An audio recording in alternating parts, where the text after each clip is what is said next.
जय गुरु जी, संगत जी, गुरु जी के श्री चरणों में कोटि कोटि प्रणाम। संगत जी, मेरा आज का शुक्राना सत्संग है कि गुरु जी ने इतनी सुंदर शिक्षा दी है मुझे अभी, और वो मेरी एक इच्छा से रिलेटेड ही है। जो परेशानी परेशानी तो नहीं कहूँगी, बट एक एक बचकानी हरकत मैं कर रही थी। क्या था कि मैं जैसे कुछ भी आप चाहते हो कि वो हो जाए, बहुत ही शिद्दत से चाहते हो कि वो काम हो जाए, और वो नहीं हो रहा होता है, बिकॉज़ जैसे हम कहते हैं कि गुरु जी की डिवाइन टाइमिंग होती है। तो मैं कभी ऐसे नहीं कहती कि गुरु जी कर नहीं रहे हैं। पहले मतलब ऐसा सोच लेती थी, लेकिन जब से ही समझ में आया कि डिवाइन टाइमिंग क्या होती है और उसका अर्थ क्या होता है, और हमें गुरु जी की बात माननी चाहिए, अ, उनसे मांगना नहीं चाहिए। तो ये धीरे धीरे जब मतलब गुरु जी महाराज अपने तरीके से समझा रहे हैं, डिफरेंट डिफरेंट तरीके से।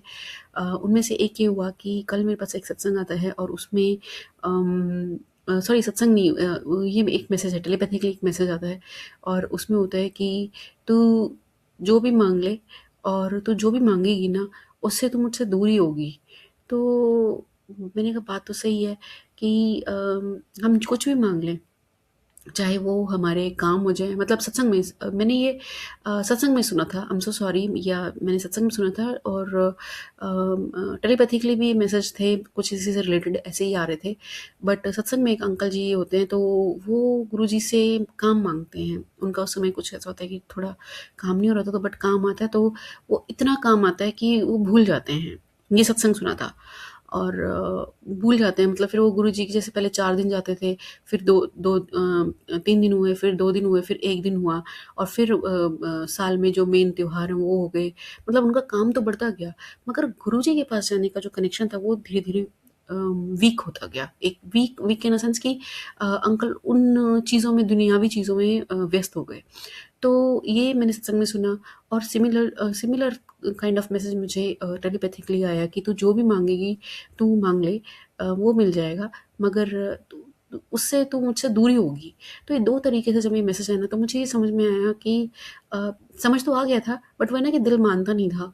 तो लेकिन अब ये दिल भी मान गया है कि नहीं, मेरे को गुरु जी से दूर तो बिल्कुल नहीं जाना है। क्योंकि वो जो बात है ना कि जन्मों की प्यास जो बुझी है, जो मतलब अभी अभी तो बुझनी शुरू हुई है ना? अभी तृप्त नहीं हुई हूँ मैं। तो वो तृप्ति जो मुझे तो सिर्फ़ गुरुजी के चरणों में ही मिलेगी, और उसके लिए अगर मुझे कुछ चीज़ें ना भी मिले ना, मुझे प्रभु ने इतना दिया है ना कि अगर उसमें एक आध मेरी इच्छा जो बचकानी है, अगर वो पूरी ना भी हो, तो it doesn't matter at all. तो मेरी लाइफ़ के जितने भी टाइम बचा है ना, तो मैं यही चाहूँगी कि प्रभु मुझे अपने चरणों से जोड़े रखे, और मुझे वो दुनियावी चीज़ें नहीं चाहिए, नहीं चाहिए। अगर उसकी कंडीशन ये है कि मैं अपने प्रभु से दूर हो जाऊँगी, और तो बिल्कुल नहीं चाहिए, किसी कीमत पर नहीं चाहिए। तो ये प्रभु की इतनी कृपा है कि वो प्रेम से समझाते हैं, और मतलब ये भी समझाते हैं कि नहीं दे रहा तो क्या होगा, और दूँगा तो क्या होगा। तो ये मतलब बहुत प्यारे हैं हमारे गुरुजी महाराज। सब उनके चरणों से जुड़ें, और हम उनके चरणों के योग्य बन जाएँ, क्योंकि वो परमेश्वर हैं, वो परमेश्वर हैं, भगवान हैं वो। और उनके योग्य बनना ही अपने आप में बहुत बड़ी बात है। पता नहीं इस जीवन में बन भी पाऊँगी कि नहीं बन पाऊँगी। बस प्रभु की कृपा बनी रहे हम सब पर। अ, उनकी रज़ा में राज़ी रहें, और खुशी-खुशी राज़ी रहें, ऐसा आशीर्वाद दें प्रभु। सब पर कृपा बनाए रखें। जाने-अनजाने में की हुई सारी भूलों के लिए हम सबको क्षमा करें। जय गुरु जी, शुक्राना गुरु जी।